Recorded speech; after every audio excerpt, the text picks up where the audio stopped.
को उन्हीं की तरह सार करते हुए, क्योंकि शायद आज के समय के जनप्रतिनिधि अगर कहें एक उस समय राजा के रूप में अगर कार्य करते हैं या जो पावर है, तो आप सभी से मेरा निवेदन रहेगा कि हमारे समाज को भी उन्हीं तरह सार करते हुए लेकर चले। और समाज, रही बात समाज की, तो लीला आपने कुछ खेताराम जी ने बोलने के लिए छोड़ा ही नहीं है, सारे बहुत अच्छी बात आपने रखी है। एक चीज कहना चाहूंगी, जब 2015 24 अप्रैल जब शहीद रमन लाल जी की पुण्य शहादत दिवस था और पोखरण में एक अम्बेडकर जी की मूर्ति का अनावरण कार्यक्रम था, दोनों कार्यक्रम में मैं और खेताराम जी लीलट साथ में थे। और कार्यक्रम के बाद पूछने के लिए फोन आए कि थे आप दोनों कैसे साथ में कार्यक्रम थे, किस गाड़ी में गए वो।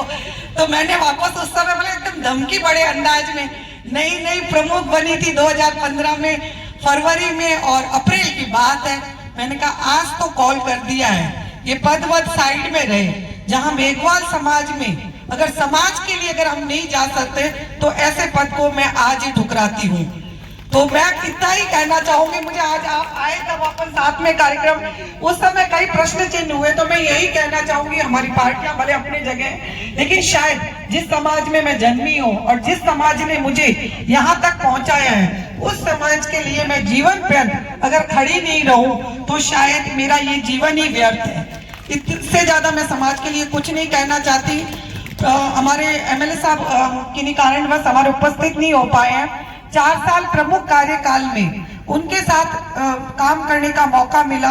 आपकी सरकार थी उस समय, जब आप जीते तब मेरे पति उस समय जब पहली बार जीते, उन्होंने सबसे पहले एक शब्द कहा कि इनका राजनीति से कोई लेना देना नहीं है, नखत सिंह जी हमारे साथ ठेकेदारी करते हैं और बहुत ही सज्जन और भला परिवार है। और हाथों हाथ उन्होंने आपको फोन करके बधाई दी जब मैंने, तो उन्होंने और आपकी बहुत परिवार की एक तारीफ की। और 4 साल में मैं ये कहूँ कि हम वैचारिक मतभेद हम किसी बात पे रख सकते थे, लेकिन छोटू सिंह जी ने हमेशा लड़ाई होने के बाद विवाद या कुछ बात मुद्दे पे बहस होने के बाद कहते कि आप हमारे बेटी और भतीजी की तरह आपकी कौन गणो, ये कह के बहुत, मतलब मैं हमेशा ये सोचती थी कि कई जिलों पे हम अखबार में पढ़ते थे कि ये यूं लड़े, तो मुझे लगा एक जैसलमेर का संस्कार है एक कि अपन सब मिलजुल कर काम करते हैं। मैंने कहा कभी हमारा और एमएलए साहब का ऐसा नहीं कि अखबार में कुछ नेगेटिव आए,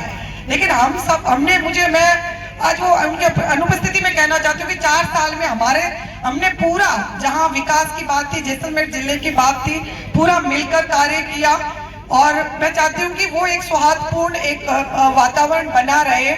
और मंच से तो मैं नहीं कहना चाहिए, लेकिन मैं मना भी किया था कार्ड देने आने, लेकिन एक और छोटी सी बात है, क्योंकि आप अगर मंच पर आकर हमारे समाज के साथ आशीर्वाद देने आए तो आप सब एक परिवार के सदस्य हैं। तो मैं इतना ही कहना चाहूंगी, जो छोटी छोटी पोस्टों पे बैठे हैं, कई ऐसे कर्मचारी हैं, उनको एज ए सिर्फ मेघवाल समाज के कर्मचारियों को एज ए टारगेट करके पनिशमेंट के रूप में ट्रांसफर की गई है। तो मैं चाहूंगी कि आप रिव्यू कर ले, अगर उनकी कोई ऐसी कार्यशैली या कोई वो कमी हो तो आप हटा सकते हैं, हम उनका पक्ष नहीं लेंगे। क्योंकि चुनाव के बाद जब मैं प्रमुख बनी, अमीरा में हमारे पंचायती राज के कर्मचारी थे, तो सबने काम करना शुरू कर दिया कि तुम वहाँ बेड़ा आता नहीं होता, मैं ज्वाइन केस रहा है तो क्या हापुर रहा है, तो मैं हापुर वाला बेड़ा ही रसे नहीं, तो मैंने कहा अपने साथ थोड़ी रहेंगे। तो वो सरकारी कर्मचारी, तो मैं जिगर थोड़ा अपन बड़ा रखे, क्योंकि बड़ी ट्रांसफर है, फेरबदल होना, आरएस आईएएस वो अलग चीजें, बड़े पदों पे हम नहीं कह रहे हैं, लेकिन अगर अपन एलडीसी को उठाकर अगर नाचना पटकते हैं, बढ़ियाना पटकते हैं, चले जाएंगे। क्योंकि हमारे समाज ने तो बिना पैसे के बेगारी भी की हुई है। तो ऐसे कोई अगर उनके कार्यशाली में कोई है तो मैं मंच से कहना चाहूंगी, प्रमुख साहब वगैरह से, क्योंकि लिस्ट आ जाइए, कार्यकारिणी वालों ने मना किया था, मंच और कहीं मत गए, आप और मेहमान है। तो मैं तो सोच रही हूँ अपने घर के सदस्य है, अपन कोई भी चीज है तो अपन मिलजुल कर, क्योंकि इतना है कि अपन जैसलमेर में कहावत है कि दूर से भी काम पड़े, तो आगे चलते रहे, राज तो आवता जाता रहते से आपको सब मिलजुले। कैसे जैसलमेर की अगर आप विकास के लिए या किसी चीज को अगर हमारा आदमी सही काम नहीं करता, तो हमने तो खुद ने घर के परिवार वालों को भी हटाया था, नाराज हुए थे, कई ओड़ू में आए थे, कार्यशैली सही नहीं थी। तो हमने परिवारजनों को भी उनकी भी ट्रांसफर की थी, पद से हटाया था। तो अगर ऐसी कोई शिकायत है तो हम नहीं कहेंगे, लेकिन एक बार मेरा निवेदन रहेगा मन से कि क्योंकि आज छोटे छोटे पदों को अगर इधर उधर करते हैं तो उनको काफी तकलीफ होती है, और उनके परिवार में एक जना तो कुछ विकलांग भी है, एक जने के बुजुर्ग माता पिता है। तो मेरा मन से निवेदन रहेगा, और आप सभी मैं कार्यकारिणी को बहुत बहुत धन्यवाद देती हूँ ज्यादा, क्योंकि खेताराम जी पूर्व वक्ता और आगामी सभी वरिष्ठ जन बैठे हैं और सब चीज बात रख ली है, और गर्व की बात है यहाँ से जो सम्मानित हुए उन भामाशाहों को तहे दिल से धन्यवाद दूंगी कि आज एक जिगर चाहिए देने के लिए, भामाशाह बनने के लिए। कई बार मांगने जाते हैं तो क्या दें, कितना दें। अगर संविदा कर्मी यहाँ से सम्मानित हुआ है, अगर वो दे सकते हैं तो आप सोचिए अपन सब एक इतनी बड़ी राशि दे सकते हैं तो। और मैं पत्रकारिता के नाम पर पूरे जैसलमेर जिले में हमारे गिराइंट वगैरह सब हटने के बाद 2-4 सिर्फ नारायण जी और 4 जने रुकते थे कि बुलाते थे, तो मैं लेट सेट भी आती थी, कई बार आई हूँ। मुझे लगता है लगभग 100% शायद उपस्थिति मेरी यहाँ हर कार्यक्रम में दर्ज होगी। एक बार छूट गया है तो मुझे ध्यान नहीं। बहुत अच्छा काम कर रहे हो, निस्वार्थ भाव से कर रहे हो, और ये करना बहुत अपने आप में हमारे लिए भी एक प्रेरणा स्रोत है। और विशेषकर मैं पोखरण से आए अध्यक्ष साहब खेताराम जी और सभी इतने दूर से पूरी टीम आई हुई, रामदेवरा से जुगता राम जी, केवल जी मार साहब वगैरह, दलपत जी, पूरी टीम पोखरण वालों को भी धन्यवाद देती हूँ कि आप इतने हमें सार करने के लिए यहाँ आए। तो ये हमें धन्यवाद है कि हमें यूँ संभालते रहे, हमारी कमियां बताते रहे। और मंचासीन अतिथियों, कार्यकारिणी और पांडाल में ऊपर से सभी से कहूंगा, अगर मन से कुछ कह दिया है तो बेटी समझ के, बहन समझ के माफ कर दिएगा। घर की बात है, अगर आप हमें समझ, घर का मेंबर समझ के यहाँ से कहा है। धन्यवाद। जय हिंद, जय भारत। मैडम का निश्चित तौर पर आपने एक स्वस्थ लोकतांत्रिक व्यवस्था के डॉक्टर साहब रामजी को भी आयोजन समिति द्वारा आयोजित बाबा रामदेव की पावन धरा पर बाबा रामदेव की जय जयकार हो। इस पावन धरा की भी जय जयकार हो। मैं नमन करता हुआ बाबा साहब को साथ में नमन करूंगा हमारे दूसरे बाबा भारत रत्न डॉक्टर भीमराव अम्बेडकर को, जिन्होंने हमें इस स्थिति में ला करके आज सम्मानित करने का और सम्मान देने का जो अवसर दिया। मैं नमन करता हूं उस शख्सियत को, बाबा भीमराव अम्बेडकर को।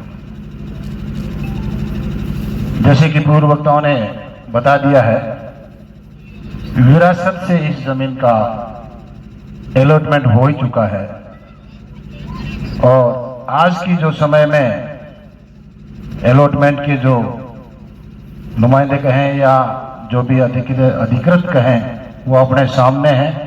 हम सब एक मंच पे होकर के कहेंगे हमारा आवंटन आज निश्चित हो, हमारा निश्चित हो, ऐसे हम आपसे आशा करते हैं। आप हमारे सामने विराजमान हैं। समाज में पहले हमें शिक्षा की जरूरत थी, हालांकि अभी हम शिक्षित पूरे नहीं हैं, फिर भी अभी काफी स्तर तक हमारा शिक्षा स्तर अच्छा है। दूसरा स्तर जो बात कही खेताराम नीलर साहब ने, जो बात कही कि आर्थिक स्थिति, आर्थिक स्तर समाज का जब तक नहीं सुधरता, समाज का सुधार होना बहुत ही कठिन है, सरल नहीं है। इसलिए अपन सबको आर्थिक स्तर पर जोर देना पड़ेगा। वो केवल मात्र जोर एक ही रहेगा कि अपन नौकरी, सरकारी नौकरी की तरफ नहीं भाग करके उद्योग व्यवसाय की तरफ नहीं जाएंगे, तब तक अपना आर्थिक स्तर से बनना संभव नहीं होगा। इसकी तरफ अपन को सबको देखना पड़ेगा।